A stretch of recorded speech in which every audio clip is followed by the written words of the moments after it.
So this is Aurora. We are Shock Radio. We're here interviewing her today on her tour. Do you want to kind of introduce yourself a bit? Yes. Hi, I'm Aurora, and I'm here. I write music, and I'm an artist.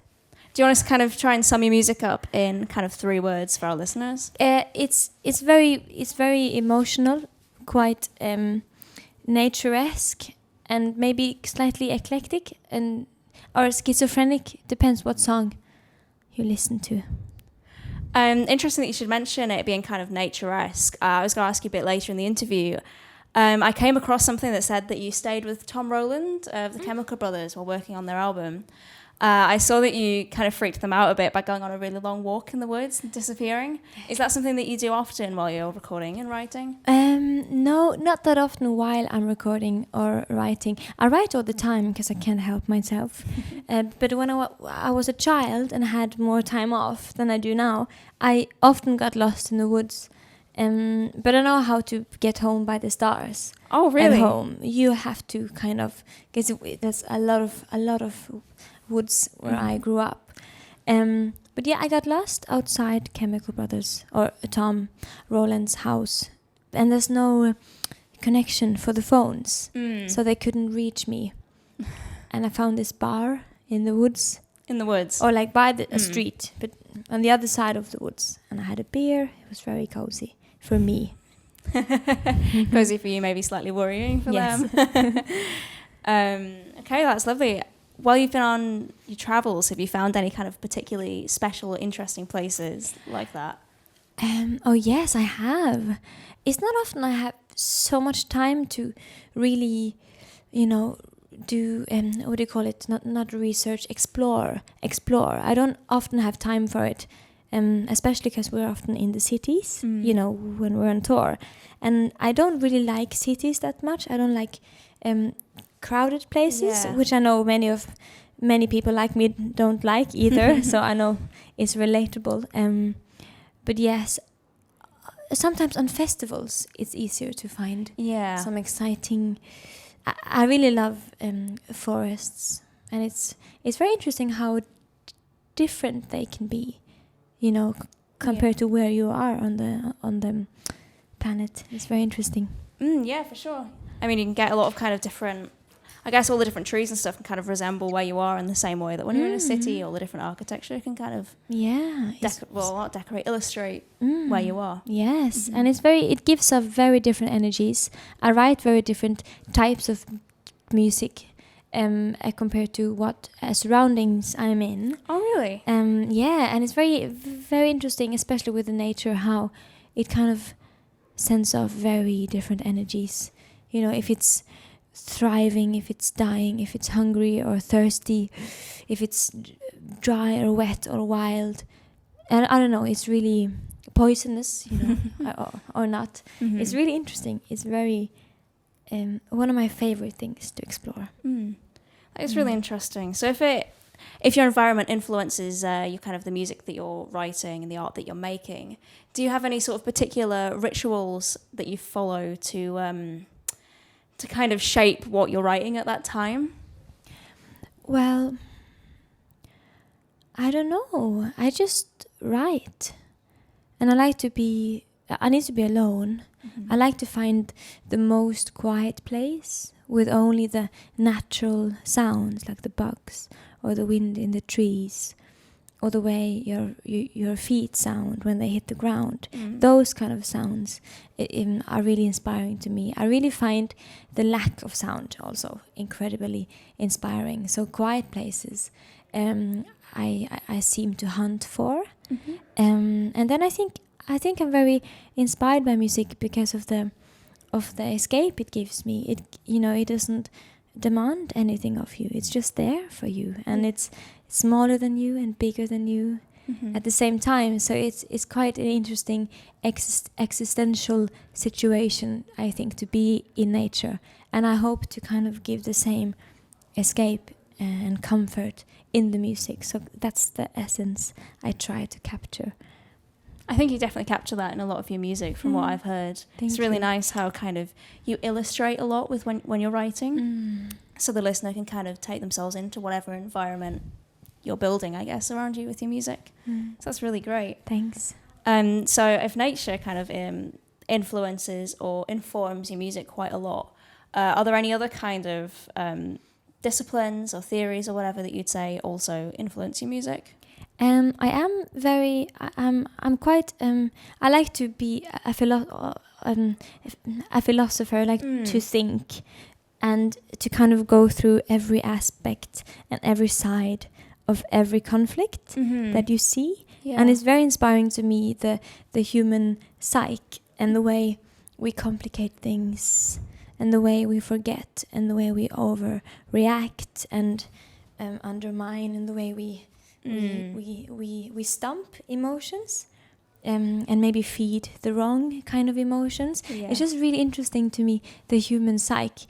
I'm really fascinated by, because it seems like even though we're all born with, these emotions and this brain, and we don't seem to get the proper education to deal with it, emotional education, which I also think music can give, along with books, maybe movies sometimes, so that's also really inspiring, interesting.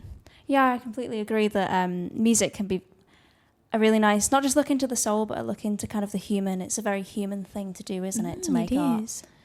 I know that you've written before about kind of empathy, in music. So I know in Queendom, you, what was the line? It was, I hunt the grounds for empathy. I think that's such a lovely and powerful line. And I think you're managing to do that with the way you look into music. If you were to encourage our listeners and our watchers to kind of spread empathy a little more, how would you do that?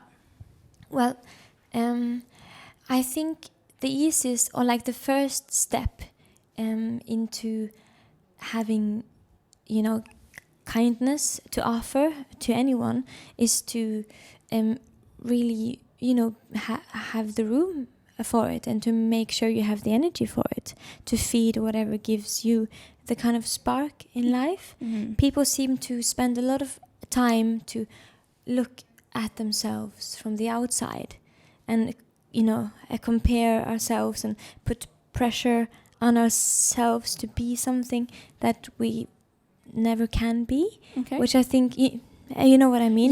We have so much pressure on on things to accomplish, on the way we look, on these things that we can't really change unless we really focus on what we have already and what is good in us and what potential we have and what we can offer the world. And I think as long as we focus on what we have, what we can do, and as long as you remember that you can offer the world a lot, and people have so much potential to change things and to be a part of something huge.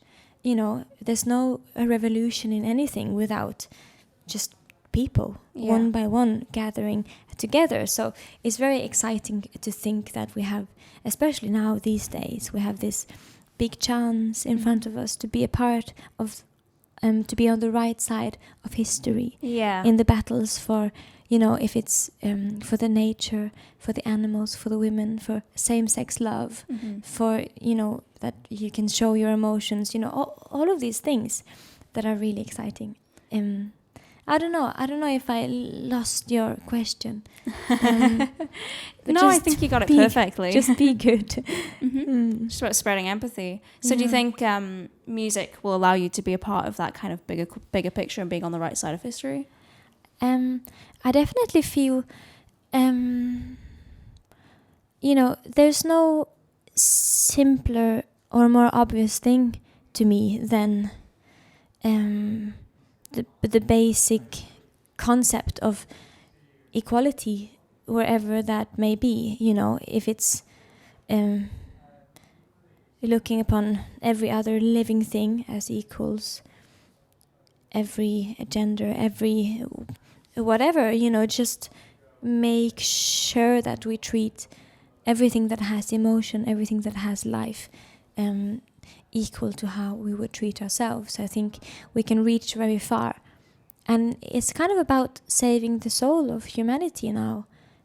Make sure that our print in history on this world is a beautiful one, which it can be. I think we can still turn it around, but we have to believe in the power of the individual to be able to accomplish anything. I think it's all in the individuals now.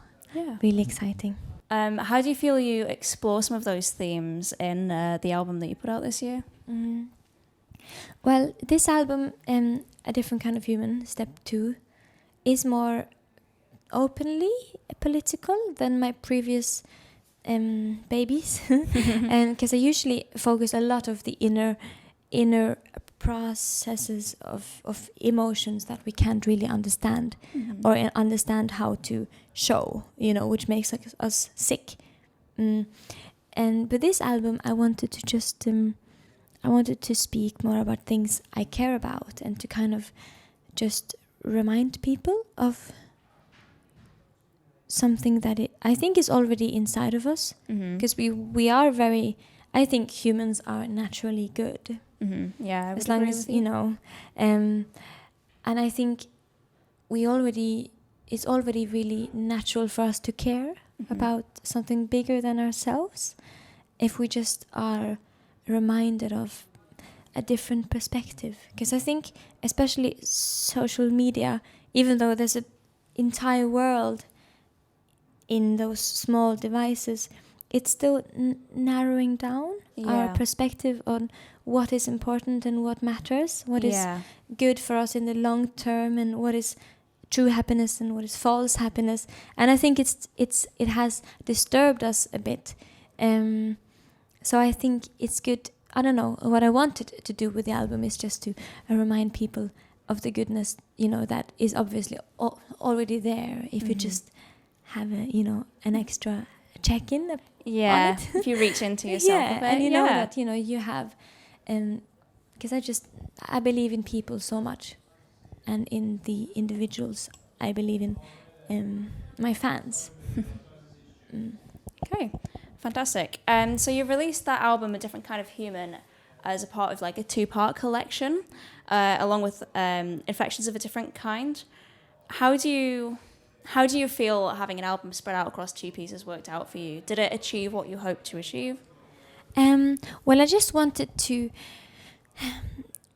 I had to make 2 albums because they both represent 2 different parts of one emotional process, which I kind of have spoken about already, about, working on your own things first, become a fighter for yourself, and then a fighter for the world, and for whoever cannot fight for themselves yet. It's all about building each other up. It can be quite easy and quite simple to just spend time to build up the people around you, so we'll get really strong and healthy together. And then I wanted also the first album to be more for my fans than for the radio and the papers. So I wanted to release it as a surprise. So, because usually you read a review in the paper the day before the album is out. Yeah. And I wanted this to be kind of the other way around, for the closest people to hear them first, and then the world. Is that so people could kind of make their own mind up about it, I guess, before they were told by anybody else what to think of it? Yes, and it's just that the whole point is just to make music for those few people who needs it, who wants it, and who understands it. So it has no bigger purpose than to just be a friend for those, who has time for it and who is in a place where they can resonate with it, Yeah. So it was just to kind of emphasize the whole purpose of the album, just to be there for the few, not for the many. Okay, yeah. Yeah, I mean, that seems to be a theme that goes through quite a bit of your work, and I think that's a really good message to hold on to. I find it interesting as well how you managed to explore that idea in quite a few different ways as you kind of progress musically. Can you see with your next release that that's still a theme you'll be expressing, or do you think you'll kind of move on from there? Well, currently I'm working on 2 albums. One of them is kind of... it is kind of a part of the whole process, but with a bigger perspective. And the other album has nothing to do with anything I've done before. Okay, that's exciting. And I don't know yet what to release first. But I want to release an album already next year. Okay. I want to have one album every year. I think that's a really good aim, it must be said. It must keep you busy, though. Yeah, but I like being busy. I like making music. That's the whole point of being alive. Yeah, I think I could agree with that. This is something that I ask all my interview guests. So, say if you had the ability to make like a mixtape or a playlist to send back in time to your teenage self, what would be the first song you put on it? Now, it can include music that maybe you hadn't discovered yet when you were that age, maybe music that wasn't out. Well, one very kind of sad thing, but also slightly funny, is that I don't really like music. Fair enough. I don't really listen to music because I think about music all the time, and I work with music all the time. So when it's quiet, I like it when it stays quiet. But when I listen to music sometimes when I'm on a plane. Okay. Or on an airport, because then there's noise anyway, and I don't like the sound of airplanes or airports. Yeah. So, but I kind of still listen to the same, because we didn't really have MTV or like the TV music. Yeah. And we didn't have a radio when I grew up. Oh, okay. So I didn't really discover music. We had Bob Dylan, and Cohen, and Enya. And those were the three people I kind of knew about. Fair enough. For a long time. And then I started really liking heavy metal. I think, I would have sent heavy metal music to myself earlier. Okay. I could have liked to have. Yeah, I know what you mean. More time with heavy metal music in my youth. I love heavy metal. What would be your kind of choice track or choice artist? Maybe something by Gojira. They're a French heavy metal band. Yeah. It's really great. So maybe I would have sent the album L'Enfant Sauvage, Savage Children, it means on French, and it's really nice, really dark. Okay, good choice. Was it discovering metal that kind of drew you towards writing music, or was it something that you kind of always had in you since you were a child? Yeah, I did always have it in me. It was kind of just like you come home from school and you draw something. You know, it was the same kind of. I started writing when I was 6 years old, just piano pieces. Wow. And I wrote poems on Norwegian. But then when I was 9, I think I started making songs with English, because I knew that I wanted to sing on English or write on English, because I thought it was a poetic language, and also a bit of a distance from the lily in my soul, which is kind of nice to have that small distance, because it's so emotional. So I feel more protected, I think, so I wanted to wait until I knew enough English to write in English. So when I was 9, I had spoken English for, I guess, 4 years. So then I kind of knew enough to write some easy songs on English. I wrote I Went Too Far when I was like 11, which is a song on my first album, which I still sing live, which is really strange. Yeah, I bet. But it's still a part of my life, so many years later. I forgot the question again. It's okay, so did I, really. It started off as the mixtape, and then it moved into what kind of drew you to starting to write music. Yes. Just the ventilation, getting things out of the system. I was a really emotional child. I was a bit out of the ordinary, but not in a fun way, in a bit difficult way. Just really, I didn't really. I struggled a lot to sit still in the classroom and to pay attention. and my perspective of time was really bad. Okay. I always came late. I couldn't help it.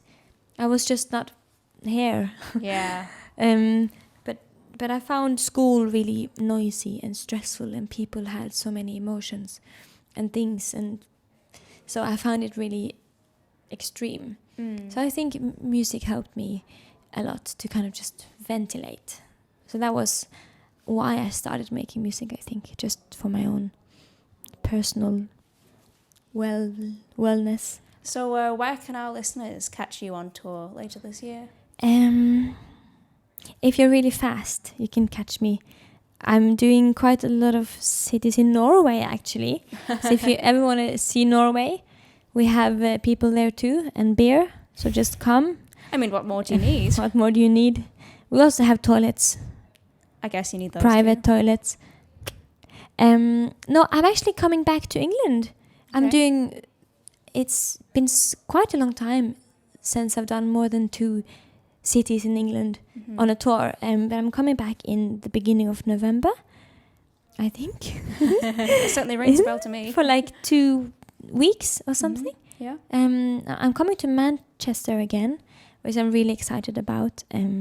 I love England in the wind, or like when it's getting cold here. I like the mood of the whole country. Quite gloomy. Quite gloomy. I really like it. I'm really excited to come back. Manchester certainly has a lot of gloom to offer. I mean, I think it's starting to set in now. I like that. I feel so at home. Is there anything else you want to kind of share or plug before we wrap this up? Yes. In the beginning of this interview, to test the microphone, I told the people here that my favorite color was beige. That's a lie. It's green. Green is a much better color. Yes. Okay, great. Well, this has been Aurora. Thank you very much for coming in. This has been great.